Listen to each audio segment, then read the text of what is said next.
Chairman منگو پیر town حاجی نواز بروہی نے بالآخر ایک گھر بچا تھا، اس کو بھی دروازہ کھٹکھٹا دیا، اور وہ تھا سوئی گیس کا۔ جی ہاں، ہم بتاتے چلے آ رہے ہیں کہ وہ کوئی بھی محکمہ ہو، اس کے پاس وہ پہنچنے میں دیر نہیں کرتے۔ یہی وجہ ہے کہ اہلیان منگو پیر ٹاؤن کو سہولیات کی فراہمی کے لیے چیئرمین منگو پیر ٹاؤن نے آج سوئی گیس کے اعلیٰ حکام سے ان کے دفتر میں ملاقات کی۔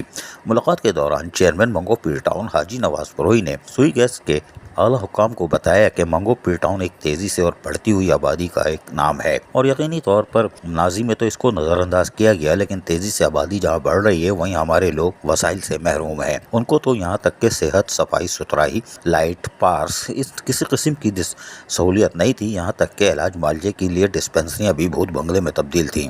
لیکن ان کے 11 ماہ کے دوران اب کچھ تبدیلی رونما ہوئی ہے، لیکن مسائل جو کہ تو ہے، یعنی سوئی گیس کی ہمیں پریشانی ہے۔ کے الیکٹرک سے ہم نے رابطہ کیا تھا تو کے الیکٹرک نے ہمارے ساتھ تعاون کیا۔ اب ہم محکمہ سوئی گیس سے بھی امید رکھتے ہیں کہ وہ اہلیان منگو پیر ٹاؤن کو سہولیات کی فراہمی کو یقینی بنائے گا، جس پہ سوئی گیس کمپنی کے جی ایم یا ڈپٹی جی ایم اور دیگر افسران جہاں موجود تھے، انہوں نے چیئرمین منگو پیر ٹاؤن حاجی نواز بروہی کو یقین دلایا کہ منگو پیر ٹاؤن کے لیے جہاں تیزی سے آبادی بڑھ رہی ہے اس پہ ہماری توجہ ہے، اور آئندہ مالی سال 2024 تا 25 میں ایک وسیع پلان ہم رکھتے ہیں، اور اس کے لیے ہم کوشش بھی کر رہے ہیں، ہمارا ہوم ورک جاری ہے۔ منگو پیر ٹاؤن کو ہم نظر انداز نہیں کریں گے، اور چیئرمین حاجی نواز بروہی جس ہمارے دفتر آئے ہیں تو یقینی طور پر ہم نے ان کے مسائل سنے، اور انہوں نے جو ہمیں بتایا ہے اس سے ہمیں بھی حیرت ہوئی ہے، لیکن ہمارے پلان میں منگو پیر ٹاؤن موجود ہے۔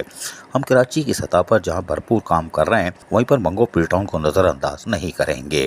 اس موقع پر چیئرمین منگو پیر ٹاؤن حاجی نواز بروہی نے سوئی گیس کے اعلیٰ حکام کا شکریہ ادا کیا۔ عزیز عارف، KBS بلدیاتی نیوز کراچی۔ ایسی ہی خوبصورت ویڈیوز فیوچر میں حاصل کرنے کے لیے ریڈ بٹن پر کلک کر کے اور بیل آئیکن کو پریس کر کے ہم سب کے سبسکرائبر بننا مت بھولیے۔